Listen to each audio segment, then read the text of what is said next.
I don't mean to be derogatory. I'm not being derogatory about anybody, right? But we need people with gravitas to step forward and take this movement by the scruff of the neck and lead the tens and tens of thousands of people that have protested in this country, the hundreds of thousands of people that have protested in this country over the last 12 to 18 months. Okay. Now, some of the people I spoke to yesterday, they're not going to protest again. Okay. When the next big protest is called, they're more likely to come along and protest again. But there was a degree of apathy among some of the people there yesterday. Okay. Yeah. They want a plan of action put in place. Now, civil disobedience. They want a campaign of civil disobedience launched in this country. Can I stop you right there, because that's going to move on to another thing that I touched on at the start, maybe just before you came in, and I'm not trying to be rude to cut across you, but you raised so many points. I don't want to let anything slip. So when you say something that's striking, I say, okay, let's stop there.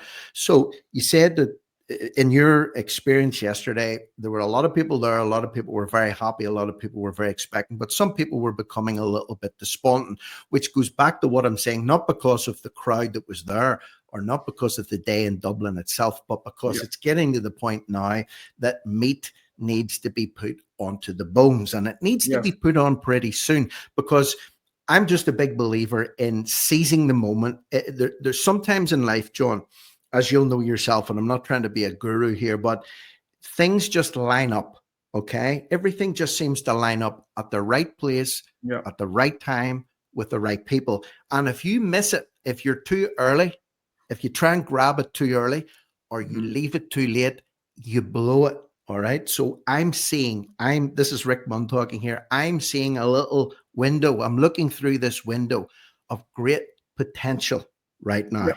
Great potential, but I'm realizing that window is starting to shrink. And if that window shrinks to the point where it closes completely, it could be hard to get back to this point again where you can rally people and get momentum behind it. So there is a sense of urgency there that maybe people are becoming despondent because things aren't happening at the right pace. I mean, I could sit here and I could say that everything was great and everybody was happy and everybody was, they were delighted, and the march, and then they left and they were elated leaving. Okay, fine. But people that I spoke to yesterday, they want to know what's next. Okay, they want a plan of action put in place, and just in case there's somebody thinking about engaging in violent acts, anybody that engages in violence, who's associated to this movement, will be fast-tracked to the Special Criminal Court. Okay, they won't have an opportunity to go before a jury of their peers.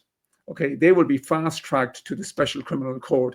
We are seeing our traitorous government see us as being the problem here. They see us as being enemies of the state, when in actual fact, I mean, it's the other way around. Okay, they are engaged in a campaign to destroy this country.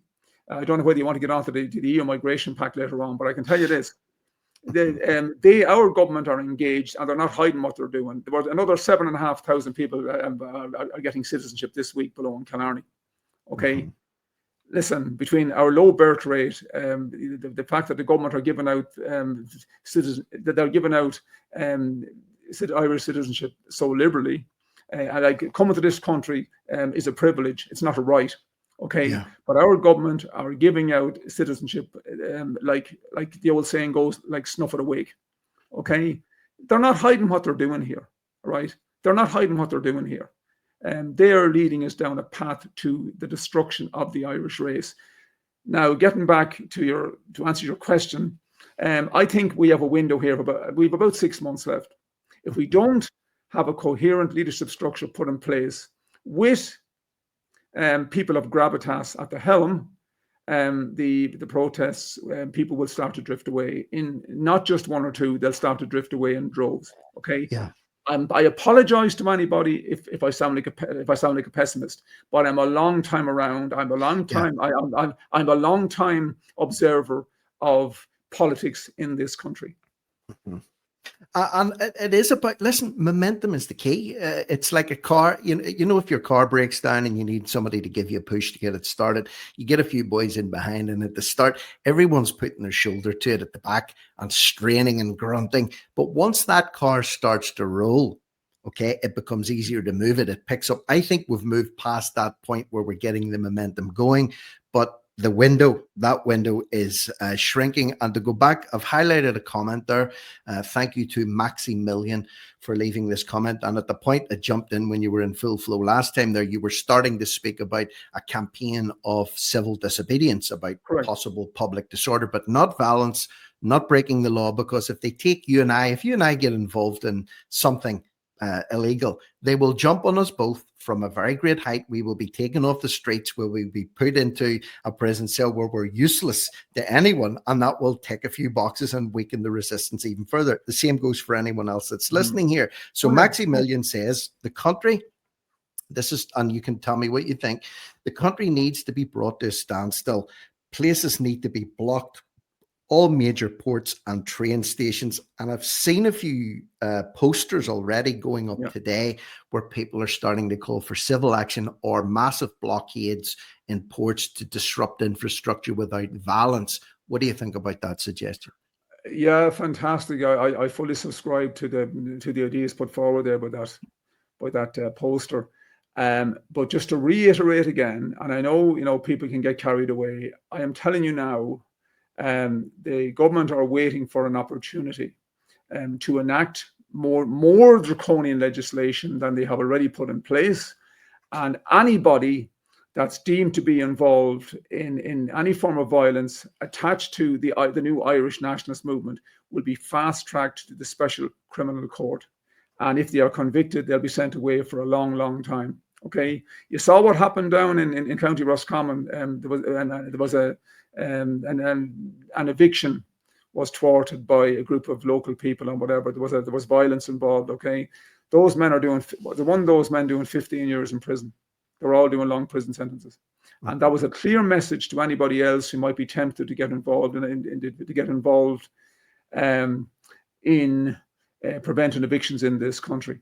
Okay, I support people that are involved in the anti-eviction movement, but I'm telling you now, anybody that's convicted of being involved in violence attached to the only Irish nationalist movement that there is, which is this organic movement of great Irish men and Irish women, they will be dealt with very, very severely. And as a message, you will be scapegoated, I would say, much the same way last year after the Southport riots, when that Axel Rubicana, or whoever his name was, attacked and stabbed those little girls. There was massive rioting that happened after that, and the people that were involved in it, or even the people that commented on it or posted memes about it on social media, are facing, in some cases, 18 months to 3 years in prison, as to set an example, to fire a shot across the bows of anybody else that would consider doing such a thing. So when you tag it along with violence, irrespective of how incensed you are,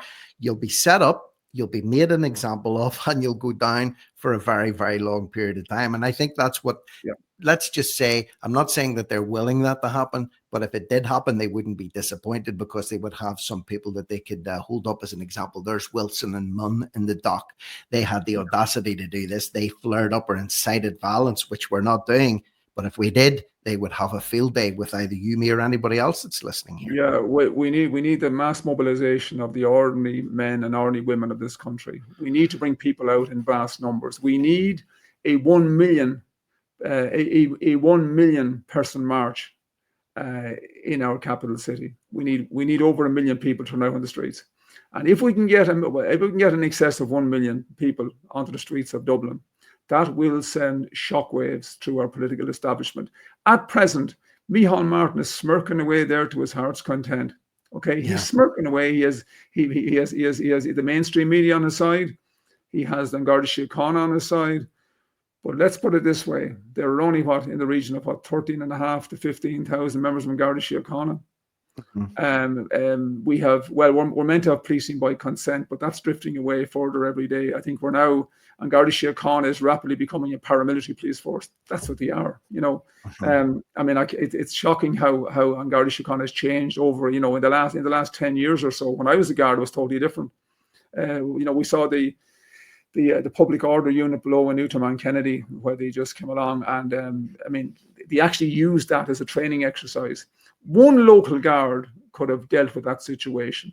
One local guard could have come out. He could have had the fire extinguished, and he could have spoke to the people. Those people weren't violent.